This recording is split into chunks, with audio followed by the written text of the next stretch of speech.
Hello po sa inyong lahat mga ka-crypto. Ako po si Pinoy Crypto Trader at sa video na ito ay atin pong pag-uusapan ang tungkol dito kay XRP. Kung saan ang sabi rito ay XRP to $10,000. Experts give reasons why it is inevitable. Yan. Ito po ay tungkol sa isang inilabas na prediction ng isang crypto expert dito kay XRP. Kung saan ay napaka realistic daw po or possible daw po na akyatin ni XRP ang presyong $10,000. At marami po ang pinagkaguluhan po ito kasi may mga mas maraming nagsasabi na napaka-imposible daw ito.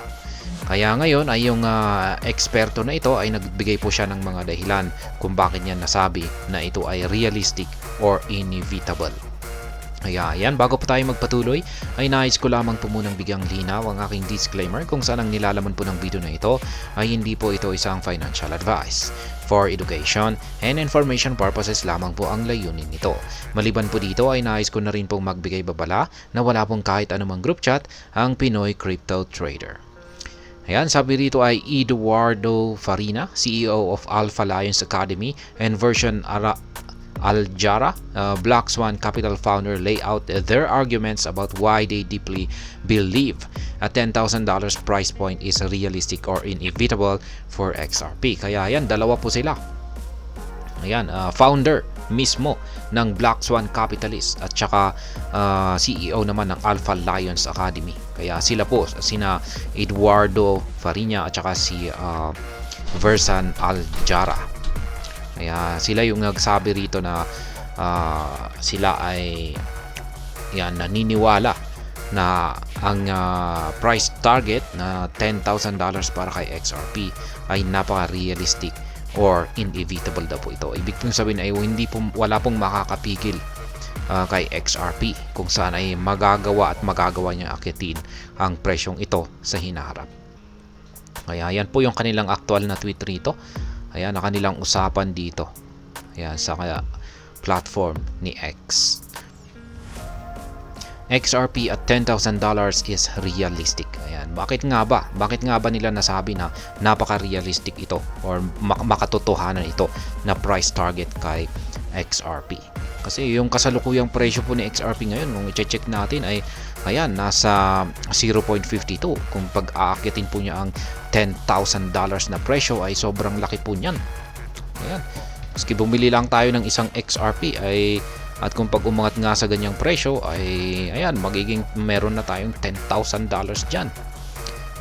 Ayan, sabi rito ay similarly Eduardo Farina asserted that $10,000 outlook for XRP is realistic due to its underlying technology and the crypto market's early stage. Kaya yan, ito po yung basihan ni Ginoong Eduardo Farina kung bakit siya ay naniniwala na ang $10,000 na presyo, magiging presyo ni XRP sa hinaharap ay napaka-realistic or makatotohanan para sa kanya.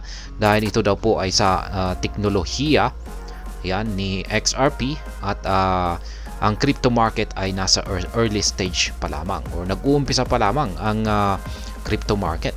At totoo po yan. Bagong-bago pa lamang po ang crypto market. Kaya nga nahihirapan ang mga regulators, financial regulators, kung paano nila i-regulate ang mga ito. Kaya yan, he pointed out that the crypto market is around $2.3 trillion, so there is plenty of room for expansion in the next 5 years. Kaya yan, dagdag po ni Ginoong Eduardo Farina rito ay ang buong crypto market ay nasa $2.3 trillion lamang ang buong funds po nito. Yan, or buong kabuuang market cap po nito. Kaya ayan, dahil diyan ay marami pa. Yan, marami pang yan, sabi niya rito is there's plenty of room. Ayan. Or ibig sabihin ay malaki pa ang pwedeng ilago ng buong crypto market or mag-i-expand pa raw ito dito sa sunod na 5 years o 5 taon. Furthermore, Farina argued that XRP is a superior payment vehicle and has prospects for tokenizing assets like gold, real estate, and luxury goods. Kaya yan, sabi, dagdag po ni Ginoong Farina rito, itong si XRP ay siya raw po ang superior payment vehicle or pinaka the best na payment option. Yan, lalong-lalo na sa pagto-tokenize ng mga assets na tulad raw ng gold, real estate at saka luxury goods. Yan, marami naman pong ibang mga cryptocurrency dyan na halos ganito rin yung feature nila. Ayan, na pwedeng gamitin na isang payment vehicle. Pero ayon po sa paniniwala ni Ginoong Farina ay itong si XRP raw ang pinaka-superior sa kanilang lahat. Combining the growth of cross-border payments and tokenization, he sees the future where XRP plays a crucial role in the financial system, leading to a significant increase in its price. Kaya yan, dahil daw po sa paglago ng yan, sa kombinasyon na paglago ng cross-border payments at ang tokenization, ay nakikita po niya ang hinaharap ni XRP kung saan ay magkakaroon po siya ng mahalagang crucial role dito sa financial system. Kaya ito raw yung siyang magdudulot sa kanya para makaranas po siya ng matinding pag-angat sa presyo patungo sa presyong $10,000. Besides, Farina drew parallels with Bitcoin's ascent from $500 to $10,000 over the years and now $73,000. Kaya ayan, siya na rin ay kinumpara po na rin niya ang performance ni Bitcoin dito. Ayan, kay XRP. Sabi niya rito ay kung si Bitcoin ay nag-umpisa po siya sa $500 at umangat po ito ng $10,000 yan sa loob lang ng ilang taon at ngayon ay $73,000 na yung kanyang presyo. Sabi niya rito, he claimed the premier asset attained lofty highs purely based on speculation without utility beyond the store of value. Kaya yan po yung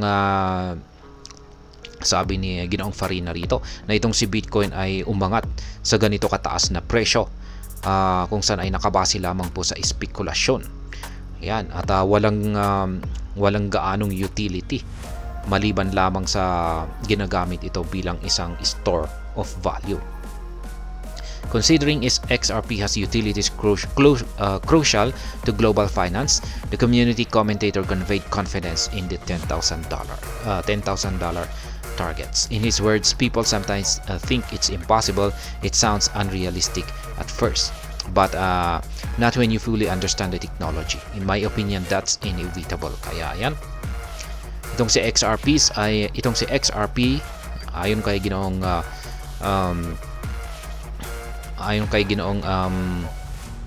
Farina ay meron daw po kasi yung mahalagang utilities na pwedeng gamitin ng global finance.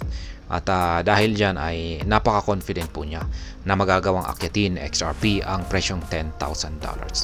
At meron po siyang aktual na sinabi dito na yan, maraming mga tao ang napapaisip na napaka-imposible ito para kay XRP. Yan, pero kung pinapakinggan po natin or ayan ay talagang masasabi natin na parang unrealistic na price target ito. Yan, pero kung maintindihan daw natin yung teknolohiya nitong si XRP ay ayan, mas magkakaroon tayo ng ideya dito. At base raw po sa kanyang opinion ay ayan, wala pong makakapigil kay XRP na akyatin ang presyong $10,000 sa hinaharap.